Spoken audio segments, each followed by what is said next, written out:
Hello, welcome back to Blender Sushi LiveNoding. In this episode, we're gonna take a look at how we can get the tangent out of a grease pencil. Let's say you have like a grease pencil stroke like this spiral thing, and you want to use the tangent here, the tangent informations from vector interpolation nodes to kind of um, rotate the instance of your objects, like in this case Suzanne the monkey head. If you change the grease pencil, for example, you can see this one is kind of following the tangent, like the directions of the grease pencil. You probably familiar with a motion path in Blender, so this is one way we can take advantage of this tangent information. I'm pretty sure there's a way to control the up axis as well, but not gonna do that for now. Don't worry about that. For now, we're just gonna kind of just use a simple setup. So we're just gonna work with a single grease pencil stroke, not like a multiple. I don't think the multiple will work yet, but you can always tweak it somehow to get a multiple stroke to work. So anyway, let's get started from scratch, but I'm not gonna restart new Blender. I just start from here. I will delete grease pencil and go to the top view and draw like a spiraling grease pencil. Okay. And the next thing is to source the grease pencil using object ID selector. Switch to grease pencil and grab this data. And let's use matrix viewer for now. And right away we're gonna use vector interpolations.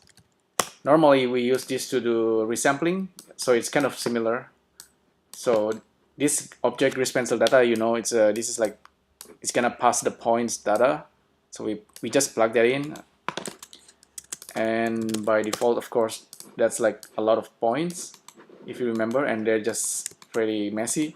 But once you put it through the vector interpolation, you will see that it's much tidier, especially if you use something like range float and have a value between 0 and 1, and then you can interpolate the curve to get a resampling. I think the tangent of the cubic interpolation is much smoother than the linear, but sometimes you also want to use the linear. So we just gonna try both. If you want to be able to see the edges as well, you can use the UV connection. We already done this many times, so should be familiar. We just normally we don't use the tangent data. I'm not quite sure what the unit tangent is for, but you can check in the documentation of Spreadshop. Okay, let's try instead of before I plug in the range float into vector interpolation, I'm just gonna use this, just a single vertices, plug into the matrix, and you can see this there is some kind of this directional axis thing that you can have a look. Currently it doesn't seem to rotate or anything, but we want to use the tangent into the matrix, so it's gonna rotate. Let's use matrix in, and this tangent can go into the angle. So it's actually, yeah, it's pretty simple. So now you can see the matrix sort of rotating, and the one that's pointing is in the negative z-axis. You can see from here. I think if I turn on cubic, it's the rotation slightly smoother. Just kind of if you're on a put an object in the roller coaster, it should rotate smoother. The scale, so I can increase the scale. We can see that's a little bit more obvious. But I will use Suzanne head. Suzanne head. This is the master. We just gonna plug it into this guy. Object skin. Get selection. Suzanne head. Plug into this guy, and then the matrix comes from this guy. Okay, now we can scale this down. We don't need to see the points. We can see Suzanne head kind of swimming through this grease pencil path. So sometimes the rotations is a little bit unpredictable, just slightly, but I guess it's something to be aware of. Rotation by default, this rotation axis is actually 0, 0, 1. You probably want to switch it to 1, 0, 0 or something 0, maybe 0, 1, 0. Okay, 0, 1, 0 actually give you this Suzanne head to point forward. That seems to be pretty good. It wobbles a little bit here, there. But I guess that's okay. It's pretty interesting. I think cubic is much better for this, and you can, with the rotation, you can use like -1 if it's like a little bit backward. So okay, we have Suzanne head, and then everything seems to be working nicely.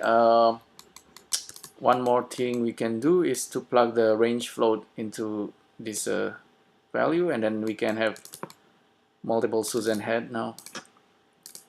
It's totally up to you how you want to arrange the head. So you can have a value between 0 and 1, of course, and kind of lay out the head whatever you like. Let's say we want to have just 8 Suzanne head, and this is how you can lay out objects nicely. And once you're done with it, you can always bake it, and you know, everything is nice and clean. And this head is actually have some kind of rotation information following the tangent of grease pencil. So that's a quick way how you can get the tangent out of grease pencil, get the directional to work, and kind of to instance objects. This is nice for layout artists, I think, to scatter objects and kind of decorate the 3D scene. And I think in the next live noding I will continue using this setup, but I will do a little bit further, especially with this range floating. I want to be able to animate the head, for example, so in such a way that they kind of like a marching ants kind of effects in Photoshop. For example, if you ever see in Photoshop, if you make like selection, you get this marching ant, and it's kind of looping through like the motion path. So I will show you how to do that. I learned it from another artist that's using Squarechalk. Basically, you just using this number with a frame, and then you kind of using a little bit of formula and modulo to get this thing to rotate endlessly. But for now, we're just gonna stop right there, and then yeah, I think that's pretty much it.